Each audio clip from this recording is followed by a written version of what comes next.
તો ફાઇનલી મિત્રો આપણા દાળ વડા થઈ ગયા છે રેડી. જો બધાય મસ્ત બનાવીને ખાય ક્રન્ચી ક્રન્ચી બહુ મસ્ત મસ્ત.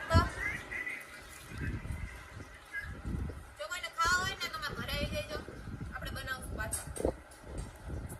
કોમલ બેન બનાવશે નેક્સ્ટ ટાઈમ.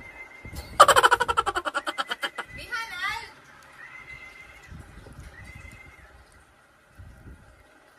આ બધા ટેસ્ટ તો કરાય ત્યાં તારો ટેસ્ટ થોડી હાલે બધા તું તો ખરી કે કેવું પડે. મેં કીધું ને તમે લોકોને ખાવ હોય તો અહીં આવી જજો.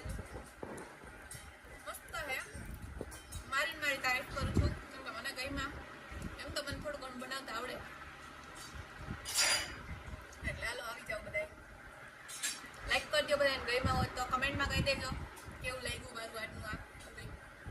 ઓકે બધે પાસે રિવ્યુ તો લે કોને કેવા લાગ્યા તું તો